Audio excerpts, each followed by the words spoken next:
नमस्कार, दिन भर की बड़ी खबरों में आपका स्वागत है। मैं हूं अंशिता श्रीवास्तव। इस बुलेटिन की बड़ी खबरों पर चर्चा से पहले आइए देखते हैं सुर्खियां। अग्निपथ स्कीम पर मोदी सरकार की बढ़ सकती हैं मुश्किलें। योजना को रद्द करने के लिए दायर की गई याचिका 25 अगस्त को दिल्ली हाई कोर्ट करेगा सुनवाई। पीएम मोदी की राह पर पश्चिम बंगाल की सीएम ममता बनर्जी। ममता ने सभी मंत्रियों को दिया निर्देश, लाल बत्ती वाली गाड़ियों का इस्तेमाल करें बंद। महाराष्ट्र विधानसभा में घिरे सीएम एकनाथ शिंदे। नेता प्रतिपक्ष अजीत पवार ने किसानों की आत्महत्या का मुद्दा उठाया। बोले, राज्य में हर दिन 3 किसान कर रहे हैं आत्महत्या। शेयर बाजार फिर लुढ़का। सेंसेक्स 652 अंकों की गिरावट के साथ 59,646 पर हुआ बंद। निफ्टी 198 अंक की गिरावट के साथ 17,758 पर हुआ बंद। तो ये थी सुर्खियां। आइए बढ़ते हैं आगे। तो आज की सबसे बड़ी खबर जुड़ी है दिल्ली में एक्टिव हुई जांच एजेंसियों से। दिल्ली के डिप्टी सीएम मनीष सिसोदिया मुश्किल में हैं। दावा किया जा रहा है कि कभी भी उन्हें गिरफ्तार किया जा सकता है। उनके ठिकानों पर सुबह से ही सीबीआई की छापेमारी चल रही है। सिसोदिया के समर्थन में आम आदमी पार्टी खड़ी दिख रही है, तो बीजेपी उनकी घेराबंदी में जुटी हुई है। आप और बीजेपी की लड़ाई में क्या सिसोदिया की भी होगी गिरफ्तारी? इसी खबर पर करेंगे हम विस्तार से चर्चा। वहीं आज जेडीयू के अध्यक्ष ललन सिंह का एक बयान भी चर्चा में बना हुआ है, जिसमें वो दावा कर रहे हैं कि नीतीश कुमार भी पीएम पद के उम्मीदवार हो सकते हैं, जबकि अभी तक वो नीतीश को इस दौर से दूर बता रहे थे। इसके साथ ही जानेंगे कि कैसे विवादों में घिरते दिखाई दे रहे हैं मध्य प्रदेश के राज्यपाल मंगू भाई। वहीं पीएम मोदी क्यों कह रहे हैं कि चुनाव जीतना तो आसान है, लेकिन देश संभालना बहुत मुश्किल। इसके अलावा और भी कई बड़ी खबरों से हम आपको करवाएंगे रूबरू। तो बढ़ते हैं आगे आज की बड़ी खबर की ओर। तो दोस्तों, दिल्ली का सियासी पारा आज काफी गर्म रहा। बीजेपी और आम आदमी पार्टी के बीच आरोप प्रत्यारोप का दौर जमकर देखने को मिला, और यह सब हुआ मनीष सिसोदिया के घर पहुंची सीबीआई के कारण, जिस पर आप केंद्र और बीजेपी पर हमलावर हो गई। लेकिन बीजेपी की तरफ से भी आरोपों की जमकर बौछार की गई। तो क्या कुछ रहा, आज देखिए इस खास रिपोर्ट में। 1 महीने पहले दिल्ली के सीएम अरविंद केजरीवाल ऐलान कर रहे थे कि सत्येंद्र जैन को ईमानदार होने की सजा मिल रही है, उन्हें बीजेपी फंसा रही है और झूठे मामले में उन्हें गिरफ्तार किया गया है। लेकिन बीजेपी यहीं नहीं रुकेगी। देखना, अगले महीने अगस्त में मनीष सिसोदिया को भी गिरफ्तार किया जाएगा। और अब केजरीवाल की आशंका सही साबित होती दिख रही है। सीबीआई ने दिल्ली सरकार की एक्साइज पॉलिसी में बड़े घोटाले का दावा करते हुए मनीष सिसोदिया सहित 15 लोगों के खिलाफ एफआईआर दर्ज कर ली है, जिसके बाद साफ हो गया है कि कभी भी सिसोदिया गिरफ्तार हो सकते हैं। सीबीआई की टीम जैसे ही सिसोदिया के घर पहुंची, उन्होंने एक के बाद एक कई ट्वीट किए। सिसोदिया ने कहा, सीबीआई आई है, उनका स्वागत है, हम कट्टर ईमानदार हैं, लाखों बच्चों का भविष्य बना रहे हैं। बहुत ही दुर्भाग्य कि हमारे देश में जो अच्छा काम करता है उसे इसी तरह से परेशान किया जाता है, इसीलिए हमारा देश नंबर 1 नहीं बन पाया है। सिसोदिया की तारीफ में दिल्ली के सीएम अरविंद केजरीवाल ने अमेरिकी अखबार न्यूयॉर्क टाइम्स की एक रिपोर्ट का हवाला दिया, जिसमें दिल्ली के शिक्षा मॉडल की जमकर तारीफ की गई है। लेकिन बीजेपी ने इस रिपोर्ट पर ही सवाल खड़े कर दिए। पार्टी सांसद प्रवेश वर्मा ने दावा किया कि रिपोर्ट पेड है। बीजेपी के दूसरे नेताओं ने भी न्यूयॉर्क टाइम्स की रिपोर्ट पर सवाल खड़े कर दिए, तो उसका जवाब भी आ गया। न्यूयॉर्क टाइम्स ने कहा, हमने हमेशा स्वतंत्र पत्रकारिता का पक्ष लिया है। हमारी रिपोर्ट दूसरे मीडिया हाउस भी इस्तेमाल करते हैं। हम राजनीति और विज्ञापनों को अलग रखते हैं। दिल्ली की शिक्षा पर हमारी रिपोर्ट पूरी तरह से निष्पक्ष है। न्यूयॉर्क टाइम्स ने बीजेपी के आरोपों का जवाब तो दिया, लेकिन सिसोदिया शिक्षा को लेकर नहीं, शराब को लेकर फंसे हैं।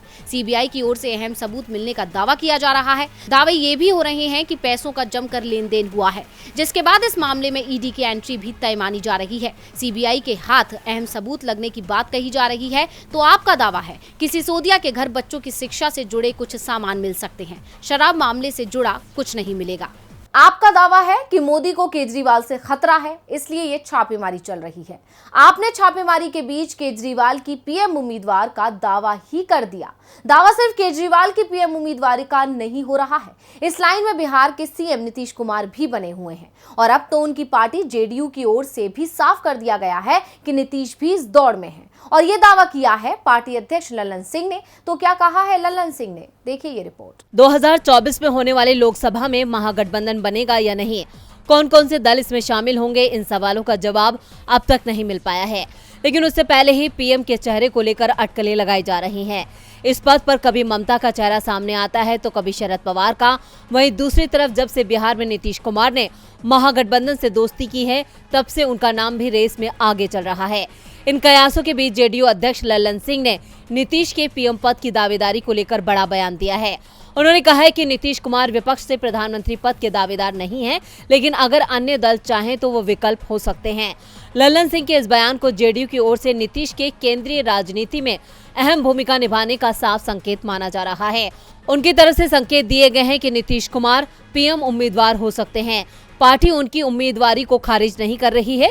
इससे पहले नीतीश कुमार और पार्टी के बड़े नेता इससे जुड़े सवालों को टालते रहे हैं। बिहार में नई सरकार के गठन के बाद से ही ये कयास लगाए जा रहे हैं कि नीतीश कुमार जल्द ही आरजेडी को बिहार में सरकार की कमान सौंप सकते हैं और उसके बाद वो प्रधानमंत्री पद के लिए दावेदारी पेश कर सकते हैं। वहीं इन अटकलों को लेकर जेडीयू के साथ साथ आरजेडी के नेता और डिप्टी सीएम तेजस्वी यादव पहले ही कह चुके हैं कि नीतीश कुमार प्रधानमंत्री पद की पूरी काबिलियत रखते हैं।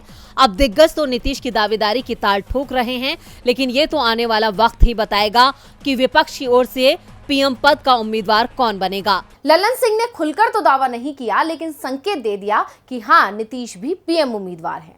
वैसे नीतीश कुमार की पीएम उम्मीदवारी पर सवाल नहीं उठाए जा सकते, लेकिन मध्य प्रदेश के राज्यपाल ने जो नारे लगवाए वो जरूर सवालों में आ गया है।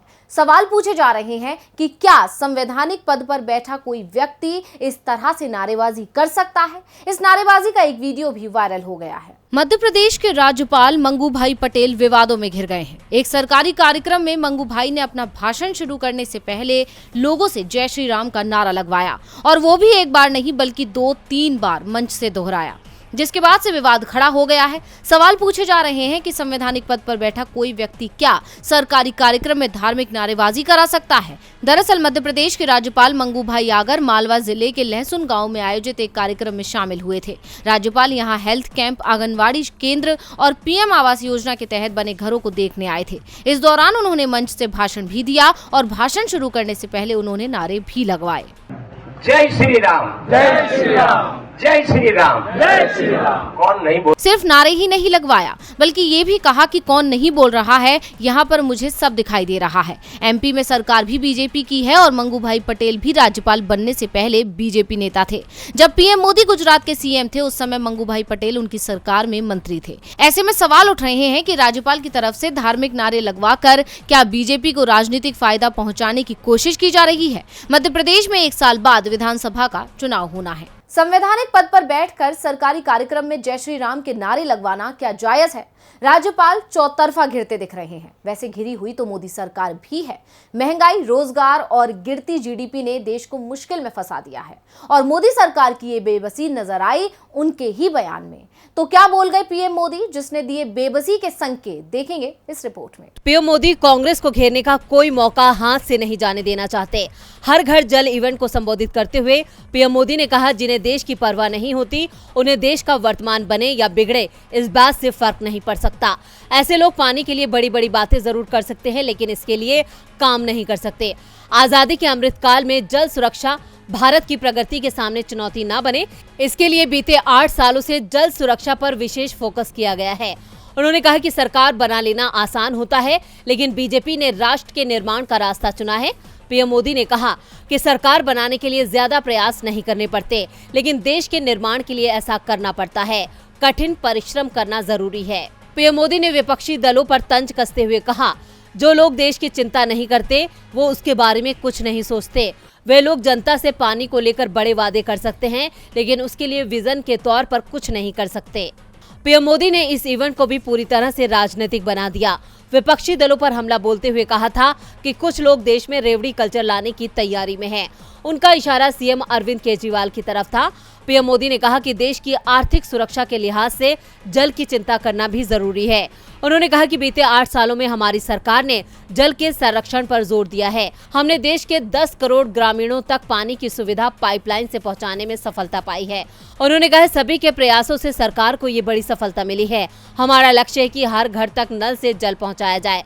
अब ये तो पीएम मोदी भी अच्छे से जानते हैं कि उन्होंने इन 8 सालों में अपने कितने वादे पूरे किए हैं। दरअसल पीएम ने कहा कि सरकार बनाना तो आसान है, लेकिन सरकार चलाना कठिन है। जाहिर है ये बात विपक्ष के बढ़ते विरोध को देखते हुए कही होगी, क्योंकि इन दिनों विपक्ष कई मुद्दों पर सरकार को घेर रहा है, जिसने सरकार में खलबली पैदा कर दी है।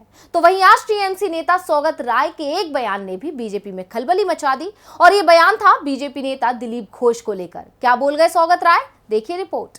सत्ता की मलाई खाने के लिए नेता किसी भी हद तक जा सकते हैं, और किसी ने सच कहा है कि राजनीति में कोई किसी का सगा नहीं होता। पश्चिम बंगाल में इस वक्त सत्ता और विपक्ष के बीच बयानों की बाढ़ आई हुई है, जहां नेता एक दूसरे की पोल पट्टी खोलने में बिजी हैं। पश्चिम बंगाल से तृणमूल कांग्रेस सांसद सौगत रॉय ने भारतीय जनता पार्टी के उपाध्यक्ष दिलीप घोष को लेकर बड़ा दावा किया है। उनका कहना है कि दिलीप घोष टीएमसी का दामन थामना चाहते थे। वहीं सौगत के इस दावे पर बीजेपी नेता ने भी पलटवार किया और कहा कि सौगत रॉय खुद टीएमसी में बने रहने के लिए ऐसे दावे कर रहे हैं। चलिए पहले आपको बताते हैं कि सौगत रॉय ने आखिर कहा क्या है। दिलीप घोष ने टीएमसी में शामिल होने के लिए पार्टी से संपर्क साधा था। चुनाव के बाद भी जब उन्हें बंगाल भाजपा अध्यक्ष पद से हटाया गया तो वह टीएमसी से बातचीत कर रहे थे। साल 2021 विधानसभा चुनाव में भाजपा को हार का सामना करना पड़ा था, जबकि मुख्यमंत्री ममता बनर्जी की अगुवाई में टीएमसी ने रिकॉर्ड जीत हासिल की थी। इधर दिलीप घोष ने इस पर सफाई देते हुए कहा कि बंगाल के लोग मुझे जानते हैं, टीएमसी सांसद अपनी ही पार्टी में असुरक्षित महसूस कर रहे हैं। आगामी लोकसभा चुनाव में शायद उन्हें टिकट ही ना मिले। वे टीएमसी की नई व्यवस्था में बने रहने और फिट बैठने के लिए ऐसे दावे कर रहे हैं। इससे पहले इस तरह के दावे टीएमसी नेता फिरहाद हाकिम और कुणाल घोष भी कर चुके हैं। उस दौरान बीजेपी ने दिलीप घोष को बंगाल से बाहर बुला लिया था। हाकिम ने कहा था कि मैंने कुछ समय के लिए घोष के साथ विधानसभा में काम किया है। मुझे लगता है कि उनकी पार्टी ने उनके साथ न्याय नहीं किया। टीएमसी नेताओं के इन दावों के बाद बीजेपी नेता दिलीप घोष की मुश्किलें बढ़ना तय माना जा रहा है। सौगत राय ने कहा कि दिलीप घोष टीएमसी में आना चाहते थे। अब उनके बयान में कितनी सच्चाई है ये तो दिलीप घोष ही बता सकते हैं। हालांकि सच तो कोई नहीं बताता, और आज की राजनीति में सच बोलना मुश्किल है और अपनी गलती मानना बड़ी बात है। और ये कहना है चीफ जस्टिस एनवी रमन का। ऐसा क्यों बोल गए सीजेआई रमन, देखिए खास रिपोर्ट। 26 अगस्त को मुख्य न्यायाधीश एनवी रमन का कार्यकाल पूरा हो जाएगा। देश के 48वें मुख्य न्यायाधीश का कार्यकाल 16 महीने का रहा है, और अपने इस कार्यकाल में रमन ने हर मुद्दे पर खुलकर अपनी राय रखी और राजनीतिक दलों और मीडिया संस्थानों सभी को खूब खरी खोटी सुनाई। और उसी कड़ी में आज उन्होंने ऐसा कुछ कह दिया है जिससे एक बार फिर राजनीतिक दल कटघरे में खड़े हो गए हैं। दरअसल सीजेआई ने कहा कि आज की राजनीति में सच बोलना काफी मुश्किल है और अपनी गलती को स्वीकार करना बहुत बड़ी बात है। अब सीजेआई के इस बयान ने कई संकेत दे दिए हैं। हालांकि ये पहला मौका नहीं है जब सीजेआई ने अपने बयान से किसी को चौंकाया हो। बीते दिन भी जस्टिस रमन ने अपने बयान से सभी को हैरान कर दिया था। दरअसल जस्टिस रमन ने कहा था कि कई मुद्दे हैं जिन्हें वो उठाना चाहते हैं, लेकिन वो नहीं चाहते कि पद छोड़ने से पहले बोलें। अपने विदाई भाषण में जरूर बोलूंगा। अब चीफ जस्टिस के इस बयान ने खलबली मचा दी है, और उनके इस बयान ने इस बात के संकेत दिए कि न्यायपालिका पर दबाव डाला जा रहा है। दरअसल सुनवाई के लिए सूचीबद्ध एक मामले को रजिस्ट्री की तरफ से हटा देने से मुख्य न्यायाधीश आहत हो गए, जिसको लेकर उन्होंने कहा कि वो इस मुद्दे पर 26 तारीख को अपने विदाई भाषण में बोलेंगे। उनके बयान में इस बात के संकेत मिले थे कि न्यायपालिका किसी के दबाव में काम करती है, लेकिन चीफ जस्टिस अपने पद के कारण मजबूर हैं। इससे पहले भी जस्टिस ने कई ऐसे बयान दिए हैं जिसने खलबली मचा दी है। इसी साल 8 अप्रैल को सुप्रीम कोर्ट के कोर्ट रूम में एक मामले की सुनवाई के दौरान सीजेआई एनवी रमन ने देश की सरकारों पर जजों को बदनाम करने का आरोप लगाकर सनसनी मचा दी थी। सीजेआई ने कहा था ये एक नया ट्रेंड बन गया है, सरकार ने जजों को बदनाम करना शुरू कर दिया है, ये दुर्भाग्यपूर्ण है। हम कोर्ट में भी देख रहे हैं, आजकल ये एक नया चलन है। पहले हम निजी पार्टियों को इस तरह के हथकंडे अपनाते हुए देखते थे, लेकिन अब हम हर दिन ऐसा होता देख रहे हैं। बता दें कि चीफ जस्टिस का कार्यकाल खत्म होने के बाद देश के नए चीफ जस्टिस उदय उमेश ललित होंगे। और बुलेटिन के आखिर में बात आईआरसीटीसी को लेकर हुए बड़े खुलासे की। भारत में रेल से सफर करने वाले सभी यात्री भारतीय रेलवे की सहायक कंपनी की वेबसाइट पर अपना टिकट बुक कराते हैं। इस वेबसाइट पर हर एक यूजर की डिटेल मौजूद रहती है, जैसे कि उसका नाम, जन्मतिथि, पता, मोबाइल नंबर, ईमेल एड्रेस। अब इन डिटेल्स के जरिए कंपनी आमदनी के रास्ते तलाश रही है। कंपनी ने वेबसाइट के यूजर्स का डेटा बेचने का फैसला किया है। इसके लिए कंपनी ने बाकायदा टेंडर भी जारी कर दिया है। क्या है पूरी खबर, देखते हैं रिपोर्ट। देश के लोगों का डाटा कितना कीमती होता है, इसका अंदाजा इससे लगाया जा सकता है कि इस डेटा के जरिए हजारों करोड़ की रकम कमाई जा सकती है। अगर आप Indian railway catering and tourism corporation के जरिए ट्रेन का टिकट बुक करते हैं तो ये खबर आपके काम की है। दरअसल भारतीय रेलवे की सहायक कंपनी IRCTC आपके पर्सनल डेटा को बेचने जा रही है। इससे IRCTC कमाई करेगी। IRCTC ने इसके लिए टेंडर भी जारी कर दिया है। हालांकि कंपनी ने कहा कि ग्राहकों के डेटा प्राइवेसी का भी ख्याल रखेगी। खबरों के मुताबिक IRCTC डेटा मोनेटाइजेशन करने जा रही है। इसको लेकर कांग्रेस ने मोदी सरकार पर निशाना साधा है। सरकार से कोई डाटा मांगा तो जवाब होता है नो डाटा अवेलेबल, और आपकी व्यक्तिगत जानकारी जो रेलवे की सहायक कंपनी के पास है उसे बेचकर कमाई की जाएगी। इससे ज्यादा शर्म की बात और क्या हो सकती है। रेलवे के ज्यादातर टिकट IRCTC के जरिए बुक किए जाते हैं। ट्रेन टिकट बुकिंग में IRCTC की मोनोपोली है, लिहाजा कंपनी की वेबसाइट पर बड़ी संख्या में यूजर्स का डिजिटल डाटा मौजूद है। इसलिए इससे अपनी कमाई बढ़ाने के लिए डेटा को मोनेटाइज करने का फैसला कंपनी ने किया है। खबरों के मुताबिक टेंडर के तहत एजेंसी या कंपनी IRCTC से यूजर्स का डेटा ले सकेगी। इसके तहत IRCTC ने ट्रैवलिंग पैटर्न, हिस्ट्री और लोकेशन से जुड़ा डेटा शेयर किया जाएगा। ऐसा करते समय भी IT एक्ट के तहत यूजर्स की वित्तीय निजता का ख्याल रखा जाएगा। डेटा मोनेटाइजेशन के तहत यूजर्स के बैंक और ट्रांजैक्शन का डेटा शेयर नहीं किया जाएगा। IRCTC ने डेटा बेचकर 1000 करोड़ रुपए जुटाने की योजना बनाई है। इसके लिए टेंडर जारी किया गया है। कॉरपोरेशन के इस कदम का ग्राहकों की तरफ से विरोध करने की आशंका है, क्योंकि IRCTC के पास ग्राहकों के निजी फोन नंबर, घर के पते, बैंक खातों की जानकारी जैसे बेहद संवेदनशील डेटा है। ग्राहक इन संवेदनशील जानकारियों को इस भरोसे पर सौंपते हैं कि डाटा किसी तीसरे पक्ष के पास नहीं जाएगा। IRCTC के इस डेटा को तीसरे पक्ष से साझा करता है तो ये ग्राहकों का भरोसा तोड़ने जैसा होगा। तो आज इस बुलेटिन में बस इतना ही। देखते रहिए DV लाइव। नमस्कार।